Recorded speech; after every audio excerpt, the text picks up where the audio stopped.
Christian Men's Illustrated, the podcast. It's Jeremiah Johnson alongside Funko Pro Greg Walden. What's up? Happy 2026. Here we are. First one of the year. I never thought I'd make it to 2026. I remember when we used to sing, we're gonna party like it's 1999 with Prince back in the day. That's hard to believe it's been that long ago, man. Yeah, as you get older, I mean, you hate it because you remember your parents saying all this stuff, right? Yeah. The grandparents stuff about getting older. Then you start getting older and you're like, oh my goodness, I'm becoming one of those people. But it's crazy to think I can remember being in college. I was in college for Y2K 2000, the turning of the clock. And that's 25 years ago now. It's like, oh my goodness. Everybody that's born in is all grown up now. Yeah. It's like I said, there's these phases. There's one I mentioned is I'm my dad now. I think of back when I was graduating high school and that phase of life, going to college. My dad was in his 40s. And I'm my dad now. And then, I'm going to step into grandpa phase here not too long from now. And oh Lord, help me. So, hey, you can't stop it. The cycle of life goes. Life's moving forward, man. So I got 4 grandkids, man. I'm way ahead of the curve. Happy New Year to everyone. And here we go to our first episode of 2026. We're Christian Men's Illustrated, talk about stuff that guys love. So we'll get in some stories today about what's happening in the beginning of the new year. I know that you brought up, are you there with the whole Venezuela thing? You want to talk about that a little bit? Everyone's giving their take on that? Well, I was definitely shocked when it happened. I mean, I knew the tensions has been growing for the last several months between Trump and Maduro, and he went in there and snatched a dude. And what was wild, he did from the time the first explosion happened till they had Maduro wheeling him out 2.5 hours. It was amazing. So I think the reason I've looked into a little bit more now, but I had to pause for a minute because I immediately on my Facebook, some of my friends, because I have a mixed blend, people. So I immediately stuff I started reading was, for and against it. And I had some friends that are absolute Trump haters that were like, this is so bad that we would do this.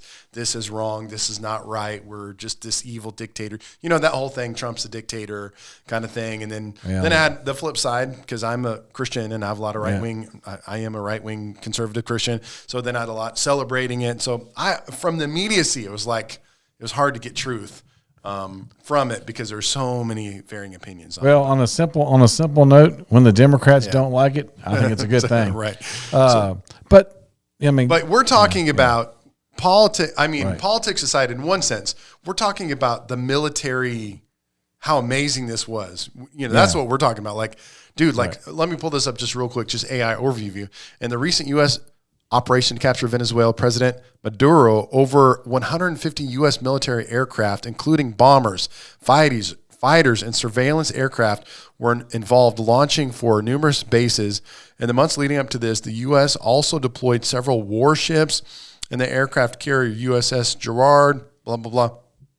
But so it's just 229 combat aircraft and 34 naval vessels. It's just all that did blow my mind. All that goes into capturing this individual. Well, the interesting about Venezuela is one of the reasons why, of course, obviously we're not in the high level. We don't, everybody can make up the reasons why they think they did this, but obviously everything was oil. Oil has something to do with it, I'm sure. But then again, obviously Venezuelan oil is going to Russia, is going to China, is going to Iran. So obviously that strategic aspect of it. Also, you have China, Russia, and Iran coming into Venezuela, setting up shop, and especially with China and Russia, and you get a hypersonic missile and them established in Venezuela, it's like 10 minutes till they can strike us with it. Right. So I think a lot of the reasons is a national security issue is keeping our adversaries out of the Western. It's basically the extension of the Monroe Doctrine, keeping the adversaries out of the Western Hemisphere. You don't want them, just like Russia. The reason why Russia attacked Ukraine is because they didn't want NATO right at their door. Let's just be honest with you. The West kind of owns the Ukraine. Some of the. I ain't saying Putin's not a good guy. I'm saying that part of the reasons what kind of prodded. Yes. Also the weakness that we showed in Afghanistan, Biden when his disastrous withdrawal. If you're against the Russia-Ukraine war, to my understanding, again, I could be totally wrong because I'm not super deep dive, was that like NATO said they're only going to go this far, right? And they kind of violated that. Yeah, they kind of and moved forward, which then in turn, Russia was like, hey, you're creeping up on us here. So, I mean, just like Russia doesn't want us at their back door, we don't want them at our back door. Right. I mean, look back at the Cuban Missile Crisis. I mean, Cuba's only 90 miles away from Florida. Yeah. And they were setting up ballistic missiles in Cuba. Like, Kennedy's like, no, this ain't happening. Yeah. So the military, the military might we do have as a country is amazing, and it said reports I was listening to that they'd been practicing this since August. Yeah. How this was all going to go down and all the systems that have to be in place to do this makes me kind of wonder, could we do this to Putin? Like, could we pull that off? I'm wondering, could we go? Well, Venezuela's not a nuclear powered country either. So, I mean, they're not a nuclear nation, so very, very good. So China or whatever, but what was interesting is Venezuela is the most. I mean, they've been armed with latest Chinese and Russian hardware, like surface-to-air missiles. That's radar. What you were mentioning, which I heard in other reports, is that was one of the amazing things about this was that they had Chinese technology, that you could have used against us, that we overcame, that we offset, that we were able to disable and get around, which shows our military might. Specifically, the Chinese J-27 radar was supposed to be able to detect stealth aircraft. Yeah. So that would have been a huge issue for us sending our stealth fighters in here because generally we would enjoy not being able to be detected and go in there and do our. So supposedly this can detect stealth aircraft. And so I was watching a thing of this this morning. Guy was talking about that, and what happened is like a month or so ago, the United States actually sent 5 F-35s to around the Venezuelan area. It got picked up by the J-27, and then Venezuelan generals like, yeah, we got it. But the problem is like they sent them in formation. They're going to be able to be detected. So they were using this to get analysis of the radar system. Right. So when they actually went in, that the radar system was useless. So it's it brings me to. So I'll be honest here, and this is now going to be in the Ethernet. So there's this conversation of being a Christian nationalist. Should we or should we not be a Christian nationalist? So is there a biblical precedent for us to be that or to do that? And my question is, what defines a Christian? That's just a term that's come up in the last few years. Yeah, I'll give you my. So, for example, Trump. I don't know if he directly sold the Bible, but remember there was the Trump Bible that had like the Bible, and it had the Constitution, and it had all the American documents in it. Right. To me, that would be the definition of a Christian nationalist.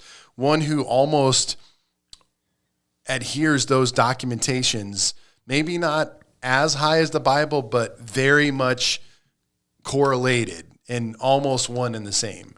And then that you are, to me, I don't want to go that far. I don't want to have a Bible with all the American documentation in it because it's like that's not the Bible is the Bible. It's the Word of God. Yes. And, I love my country.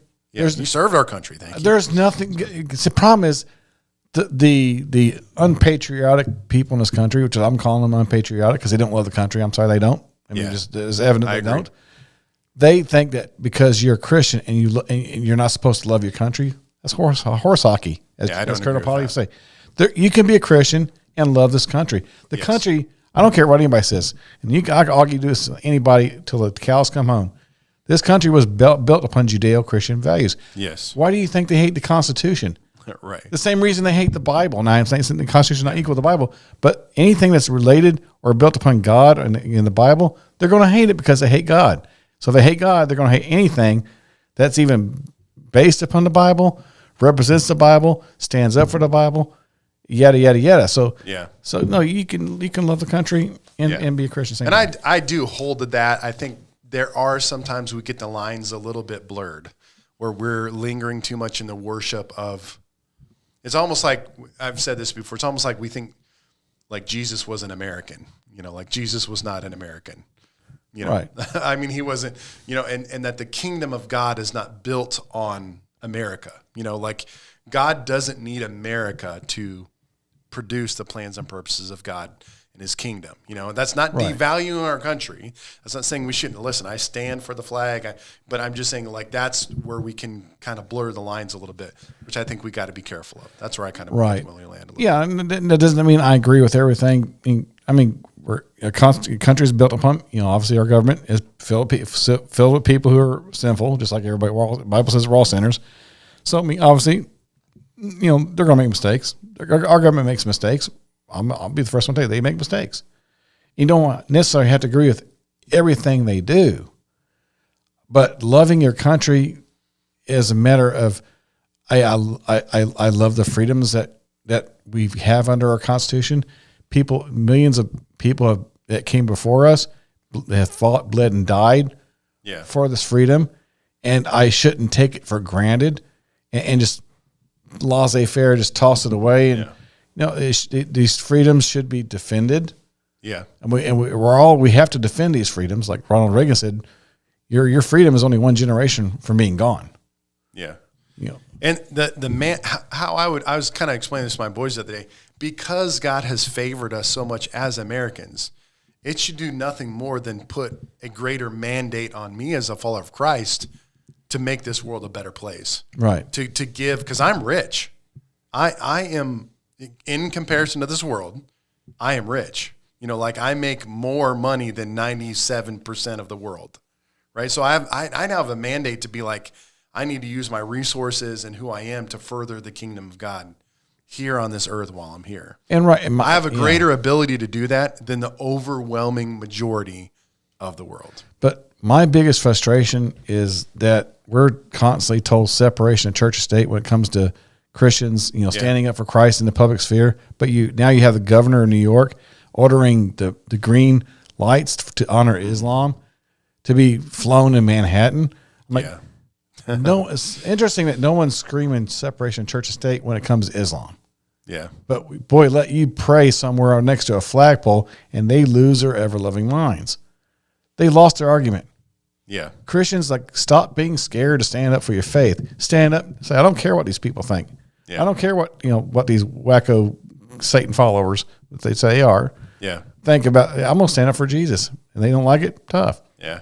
And you have to, I guess my other opinion would be is you have to live in your calling and what God's called you to be. So for example, sometimes I really love to follow and engage the political conversation, but then in one sense, I feel like that's not completely my place because I'm a pastor of a local church and that's my passion. At the end of the day, my real passion is the local church.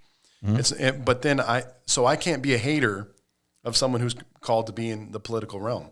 Because that's needed, right? Right. I mean, just like we need pastors, we need politicians. We need God-fearing people to be in that phase of life. We need God-fearing people to be business leaders. We need God-fearing people to be teachers. We need God-fearing people to be garbage people. We need God-fearing people to be food service people, right? Yeah. So it's like we can't hate just because we're not in that venue. We can't then in turn hate those people. So I got to be careful myself. Yeah. I mean, I don't even people who believe politically different from me. We're called to love. I mean, to love doesn't mean we agree, but we're not called. We don't. Obviously, we're not. I don't say. I come over and say, "Oh, I hate Joe Biden because he's a Democrat." No, I don't mean that's not Christian. I mean, I love. I would call Jesus says, "Love our enemies, love those who persecute us." All that stuff. Yeah. But so I mean, obviously, we got to show love, but showing love doesn't mean I have to agree with you. If you're acting unbiblically. The loving thing would be say, hey, you're out of line. Yeah, and I'm not influential enough. I'll give you an example. This might come back to bite me someday, in my quest for fame and fortune in the world. But I don't know. I don't want to be too judgmental. But for example, when I was going through this Facebook scroll and I'm seeing people just all the opinions on this, right, good and bad. I had a buddy I went to college with, and he's very liberal. I went to Christian school with him, but he's very liberal. He was strongly opposed to everything that we did. But then I get one of Franklin Graham because I follow him. Yeah. And Franklin Graham is see, peace through strength. And to be honest, my first response with that was dude, why don't you focus on evangelism? I don't need your takes on military stuff. I thought your dad was an evangelist and your organization is supposed to preach the gospel. So why don't you focus on that? And I don't want to hear that's a little bit rude, but that's how I felt. I'm I don't like that. honestly, I was like with Franklin Graham, I'm like, why don't you focus on getting the president saved? The guy who says he doesn't need forgiveness of sins, the guy who doesn't know if he's going to heaven or not. Why don't you focus on evangelizing him? Don't really need your military takes right now. Well, sorry, that one's pretty harsh. I personally think Franklin Graham's not going to hire me. I mean, obviously, the church's main goal. Your church's main goal is evangelism. But I think the church should. I don't think that. I mean, I think the church can speak on political things. Right, I think they should. Yes. I think the issue, if they be honest with you, I mean, this is my opinion. This is just my honest opinion, is that the reason why a lot of some of the downfall, the degradation of our society is because the church has been silent on things. True. And they've been. I mean, obviously, the goal of the left is to silence the church. Yeah. They're like keep it in the church building. Don't bring it. And it's like everybody's scared to talk about the abortion, or everybody's scared to talk about homosexuality, or everybody's scared to talk about this, scared to talk about that because they're scared that somebody's going to call them a name or whatever. It's like they should be talking about these things. Yeah, I mean, because like when we are quick to blame the Democrats. Oh, the Democrats did this. They're sinners. What do you expect them to do? Right. I mean, what do you expect them to do? Maybe not all Democrats. I don't know. Well, I'm sorry. Okay. The Democrat Party. Okay. See, I just said it for something offensive, No. Could a Christian be a member of a strip club? Would you call that person a Christian as a member of a strip club? Probably not. Probably. So why could a Christian be a member of a party that's anti-God? That's everything. The whole platform is anti-God. It's no different than being part of a strip club, in my opinion. Although I do have friends that are Democrats. Well, I'm sorry, but the truth is the way it is. Why would I put my name in the membership of an entity, political, whatever, that is totally anti-God? Yeah. And listen, that comment I just made was really more my desire to, I hope, and maybe he is, I could be totally wrong, is my desire to see President Trump have an authentic relationship with Christ. Right, yeah. That he's legitimately saved. That he is anybody. He has had that come to Jesus moment. That's where I get I get frustrated with us Christian. There's all these Christian people in his realm of influence, and I pray, and they probably have, and I just don't know. I pray that they have and are having ongoing discussions with President Trump, like, you need to get saved. Like, you need to give your life to Jesus. Do you know him? Because again, it's like from his own words. Right, definitely. He has said he doesn't know if he's going to heaven. From his own words, he has said that he doesn't need forgiveness of sins. Yeah, like his own words, not a Democrat saying that. Like so it's just like, I just want him to get saved. So there's a lot of Republicans that need Jesus just as much as Democrats do. I mean, obviously in an interview he had years ago, he's asked him, I don't think I have anything to be forgiven for. I've done all these, like, yeah, you do. We all do. But so, but anyways, I just lost my train of thought. But anyways, like I said, I think in the end, we obviously the church's main thing is evangelism, but we should also be standing up for what's right. Being a voice, being the voice in the wilderness type thing. So Operation Absolute Resolve. I'm sure we are one of thousands of people giving hot takes today and voicing whether you're in agreement with it or. Again, my takeaway is, like, it was an unprecedented military display for sure of seeing our might and our power as a country and our ability. So I guess as a free country, we can take comfort in that, to be like, wow, we are a powerful country and we have the ability to do things that probably no other can militarily. And hopefully that brings peace in the world and doesn't. Well, I don't think this is me personally. I think Trump's already kind of got Gantz his eye over at Cuba already now. So Cuba and Colombian presidents are getting nervous. So there's other people getting nervous over this. But all right, so we're giving our hot takes on the military and all those kind of things. So praise God for that. You got another story there? I'll scratch mine. All right. We spent a lot of time political talk there. But before I get into my stories, so what's everyone's talking about? Before I get my stories, I'll just do a little trivia. I'll give you the question. I'll answer it at the end of the show. How many Nintendo consoles are there? I think there is a pre-NES type system. I think there's an NES system. There's Super NES. There was N64, Nintendo Wii. I guess the Switch 2, but I feel like I'm probably missing a few. Because I'm missing a few, I'd say 10. So you say 10. Yeah. We'll give you the answer at the end of the podcast. Which I did buy for my boys, which I almost want to buy another one because my wife is hiding it from the boys. I bought one of those games that have like PlayStation 1, all the NES. So I, like the other night, just sitting down playing Mike Tyson's Punch-Out, Double Dribble, like all these like classic games. That made me feel old because I'm like, dude, this feels like multiple lifetimes ago. Yeah, I played this. I remember. Gosh, I could tell me how hours I punched some of them those hold up, man. Like, and it's funny. Like, even though the graphics aren't amazing, like some of them authentically hold up. Like Punch-Out, I think I can play Punch-Out for all of eternity. Right, and definitely the rest of my life. Well, it's still awesome. To me, the old retro games, they didn't have the graphics, but they had it where it counted. They had it in gameplay. They didn't hold your hand. They didn't tickle you like, who give you 99 lives? You have 3 lives, and if you just weren't good, you just weren't good. True. Yeah, and some of them are cheesy. Like, but I mean, some of the is it Super Nintendo or N64? I mean, it's a little bit, a couple systems in. But the Mario Kart still is super fun to play. That was NES. NES was the first one. Yeah. Super NES? Yep. Yeah.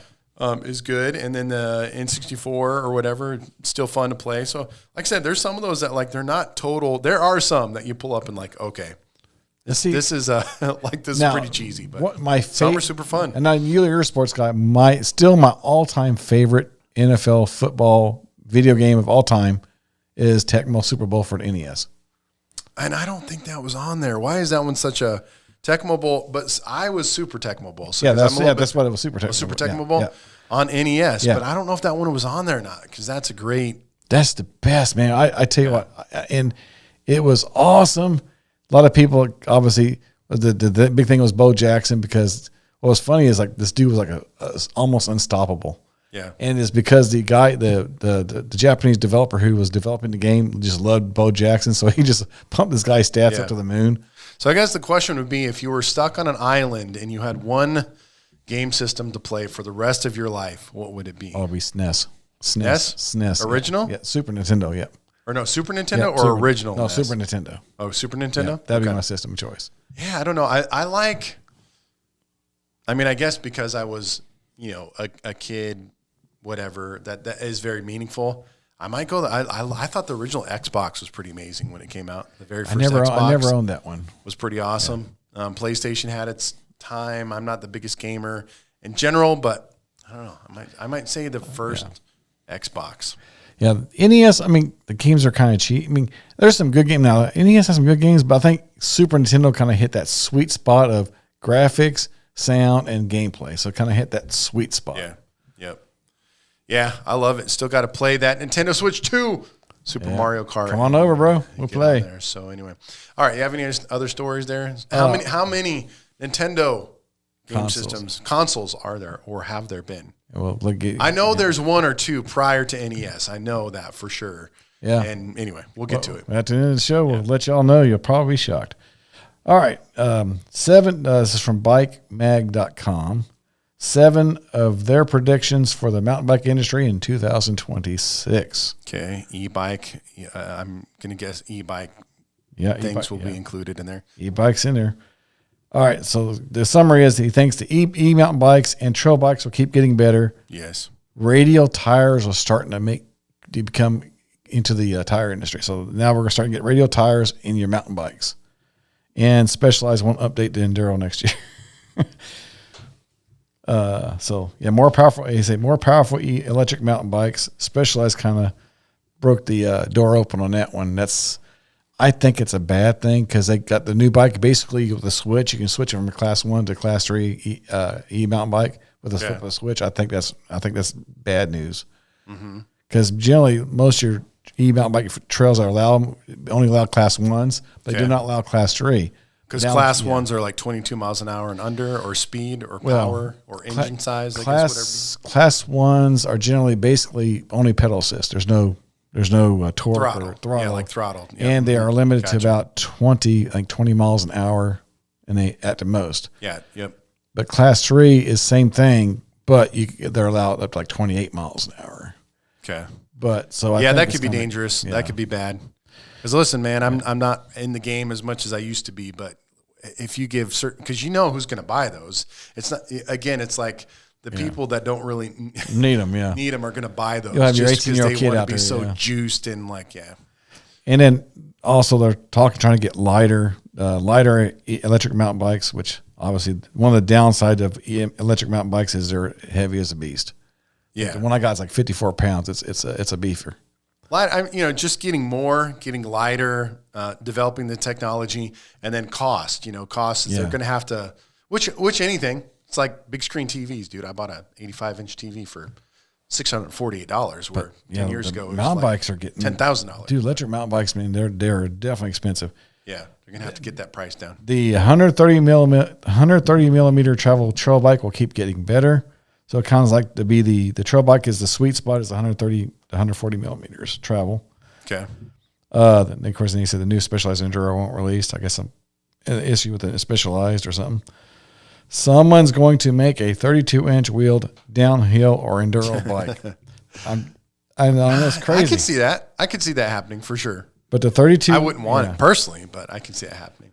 Yeah, dude. Like I never really rode the fat bike. I don't know if anyone ever rode the big. Did you ride a fat bike? I rode one. It's interesting. When I moved back from Utah, I got back, and a week later, a buddy that lived down in Kansas, he invited me to ride the Lawrence River Trail. So we got done riding the trail, and the guy next to us had a fat bike. It was just a hardtail fat bike. I'm like, I was just got in a conversation. I was like, and that thing must be heavy because you look at the big wheels. It must be heavy. He goes, no, dude, it only weighs 26 pounds. It's like several pounds lighter than my full suspension bike was. Yeah. So your takeaway was what on the bike? So he let me ride it. So he take it for a spin, and I rode it. I actually thought it was nice. Okay. I was able to climb up the hill with it, and it was really nice. Because it's kind of like the big tires are compensating for suspension, right? Yeah. Because it was a hardtail, so it's like those big tires. There's not a lot of PSI in them, right? Low PSI, so they're kind of compensating a little bit for what normally your suspension might take care of. The low PSI is giving you a lot of that squish that your frame that you normally would get with the frame. I thought it was interesting, but. A lot of people like snow and sand, right? They're really good with snow and sand. Yeah. But 32-inch wheels, I can see that. They're starting to become I don't know. I mean, how big the wheels get for you? What's the bike? What's the bike you talked about? The old school, the penny farthing. Yeah, the penny farthing. The penny farthing. Whoever. I mean, they might do a retro version. They actually do have a mountain. They do. No, they still make them. You can buy a mountain bike version of the penny farthing. I believe you can buy a mountain bike. I'd have to look on that, but I think you can buy a mountain bike version of it. Which I wouldn't ride on the trails, but that bike is still like I guess in what period of humanity would that ever be a good idea? I don't know. Well, there's a reason why they went away from it back in 1800s. The first bike that was made with two equal sized tires, you know what they called it, right? It's called the safety bicycle. Okay. They call that for a reason because the penny farthings, when you go into on a penny farthing, it's a bad day. Right. Yes. Yeah, absolutely.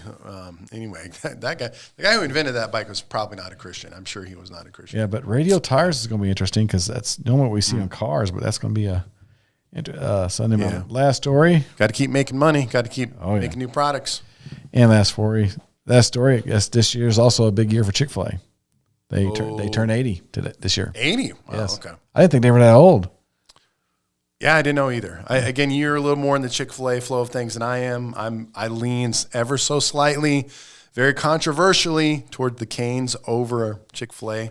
I love my Chick-fil-A, man. they almost know me now when I go there. They're so fast. The business, their efficiency is unreal. I love their spicy chicken sandwich. I actually been starting to eat I had to be careful. I always eat the spicy. You never ate the spicy before, I love the spicy. Yeah, the spicy good. But I had to watch it because I've ate too many and then my stomach, and I had to take my stomach medicine. But I guess this year they're celebrating 80 years, and they're offering a new specialty plush cow toy. It's like this little plush cow Chick-fil-A toy that you can get. And there's a sweepstakes. They're also giving your fans a chance to win free food for a year. So basically, it's like this. So you order I guess it's like a certain drinks. It'll come wrapped, and there's like 5,000 of these, like a Willy Wonka thing. Okay. And if you get a gold cup, you win you can win the free food for a year. Yeah. There's 3,000 gold fan cups. 3,000 gold fan cups, which comes with a prize. Lucky winners get 52 entrees. So basically, you can get Chick-fil-A every day for a year. I hope you get it. Except on Sundays. I'm rooting for you, Greg Walden. Except on Sundays. Right. Yeah, that's awesome. All right. That's your stories there? Yep, that's my story. Okay, we're a little bit further towards the end of the episode. So I'll make this spiritual talk. Not that we're trying to, God's first. Yes. We love Jesus the most. We love to talk about Jesus more than other stuff. But I have a great story. I thought this is great for dads or fathers. I did share this other day during worship, but I'll expand upon it because I was sharing it really fast. But 2 Samuel chapter 22, verses 32 to 34 says, "For who is God except the Lord? Who but our God is a solid rock? For God is my strong fortress, and he makes my way perfect. He makes me as sure-footed as a deer, enabling me to stand on mountain heights." And, this is just kind of like we see this picture of how strong God is. The Psalms says it, the Lord is my stronghold. He, my ever-present help. And, it's just various times where God's people have declared, man, our God is so strong. When he should be. He made the whole world. Yeah. He made the cosmos in existence. So I have this funny story. Saturday night, we have a prayer meeting at our church. And so we're just kind of it's very casual. We're walking around. Everyone, you can be at the altar, you can be in your seat, and just kind of whatever. And there's not like a load of people because obviously in the church, most people don't want to go to the prayer meeting. They want to go to the other more fun stuff. Yeah. But anyway, so we're at the prayer meeting. I digress. So anyway, a guy in our church named Jacob comes up and he's like, I want to pray for you. So he lays his hand, he's praying for me. And I'm just standing there. And my other son, Isaiah, comes up and starts praying for me too. So he puts his hand on my arm. Now, again, I'm going to sound very arrogant for a second, but I've been doing more kettlebell workouts lately, okay? Particularly, there's like this kettlebell swinging motion. So as you swing that kettlebell, it's like a full body workout, but your arms, the triceps, and stuff like that. Probably for a month straight, I've been doing that. I tried to do like 80 to 100 a day. So at this present moment, if you walk over and feel my arms, they're a little bit tighter. Feeling good, okay? I'm not saying I got a six-pack, but my arms are getting there, okay? So he walks up and he touches my arm and he starts like feeling it. Yeah. And so as he's feeling it, I just flex, okay? Like, and as I flex, like I can feel, he just keeps touching it. And we go through this prayer meeting and I knew what was happening in his mind. I knew he's like, damn, my dad's got like that little muscle going on here. So when we get done praying, he's like, Dad, you're really strong, I was like, yeah. He's like, I'm, son, I'm doing the kettlebell, working out a little bit more here. And then he's like, well, he's really amazed, because he's like, he's just feeling my muscles the whole time. So then I watch him after he gets done. He goes over and I see him whisper. I was like, hey, Kaya, Dad's really strong. Whoa, you should feel his muscles, So, and then he goes home and that night he's like, Mom, Dad's muscles are really big. But I thought because again, our relationship with God is like that as a son to a father. Yeah. That is number one. We should be in awe that God would think of us as his sons. And that's what the Bible says, that we're the sons and daughters of God. Now we are not God. Okay. To clarify, right. But he refers to us and that's the relationship he wants to have as a father to his son. And so I'm not the cheesy guy who's like, I shouldn't say that's not cheesy. I apologize. When I pray, I don't say, some people say, oh, Daddy, God, I love you, Daddy. Like, I don't do that. It's not my verbiage I use, but I do completely acknowledge that God is my father. Right. And that is biblically appropriate. And so, in that, it was just a beautiful picture for me as a son to be like, look at my son. He's acknowledging me. And he's like, my dad is strong. He's really strong. Right. And he had this awe of like, whoa, feel my dad's muscles. Like, he's the man. And as I ponder that, as I'm now praying the next 15, 20 minutes of this prayer meeting, I'm like, God, that's how I want to look at you. And that, God, I want to acknowledge you. You're strong. God, you are. And then, then when you think that way, then it changes your prayers, right? Then it's like. Well, it changes the whole outlook on life. Yeah, it's like when I pray, I need to realize like my God's strong. Right. He's super strong. So like as I take my prayer request to him, as I live my life as a Christian man, husband, father, pastor, because trust me, as we enter into 2026, there's going to be all types of imperfections in this year, or mountains to climb, or victories, celebrations, strongholds. But in all of it, I want to be like, man, God gave me this victory in my life this year. Yeah. Why? Because he's strong. My God is strong. God helped me overcome this. Like, why? because my God is strong, and he's able to save. God, man, we just prayed and prayed for this one person in our church, and they got healed. Why? Because our God is strong, and so it's just, as I start my year, I was like, thank you, Lord, for just that Father-Son picture that you gave me in prayer. That's how I want to look at you. Is that like, and it was that whole idea of like, when we get close to our Father, we sense that, we feel that, we don't physically touch God, in one sense, but it's, when you've been in prayer before, there's just moments when we're in the presence of God and we're just getting close to him, and you can tangibly feel it physically, right, spiritually, emotionally, and it just makes you be like, God's awesome. Yeah. Our Father's strong. He's amazing. Yeah. The Bible says he's closer than a brother. I mean, you think like it's wild that you go up there, like go outside and look at the University of the Stars. I mean, so God is so infinitely big, yet he's closer than a brother. And it's like he's the rock of our salvation. He's the one thing in this universe that's steadfast. I mean, everything else, comes and goes. Each of us fail each other.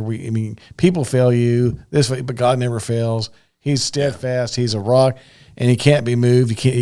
Nobody can pay him off, or he's always there. And it's like, and that's like, when you talk about, like some people, may not have the best followers in the world. I mean, there's people out there that their dads left them or ran out or abused them, whatever. And sometimes they may have a hard time relating. When you say God's the Father, they think back. They think back. But no, he's a Father that you never had. Yeah, he's a Father that won't beat you. He won't leave you. He won't abuse you. He loves you so much. He laid down his life for you. Something you can never imagine. Yeah, I mean, you look at the apostles, like 11 of the 12 were executed for standing. And God gave them the strength to go through all that because they knew God was strong. They knew God is steadfast, and they're willing to lay down their lives for that. Yeah. Amen. So I'm encouraged, when we begin a new year as followers of Christ, it should be an encouraging time for us to just kind of renew our faith, reset. Speaking of Nintendo, now you talked about we had 3 lives, but I think as kids, one of the things we did when we get mad or we're not winning, reset. We just pound that reset button. Yeah. But it is a new year is a time to kind of hit reset, refocus, and just kind of center our mind and our thoughts on Jesus and our Father and say, let's go again and keep following Jesus. Because the Bible says our hearts are prone to wander. We are prone to wander. I mean, it's just naturally, our flesh tends to wander. So a lot of times we have to kind of lasso it and get back, pull it back on track. Yeah. So the answer to the big question is what there? How many Nintendo consoles are there? So I went 10. I think I'm within 1 or 2 of that is what 32. 32? Yes. Okay. I can't name them all, but the guy says there's 32 consoles out there. Well, now that you say that, I didn't include Game Boy. Virtual Boy. Nintendo DS, 3DS. Game Boy Color. Yeah.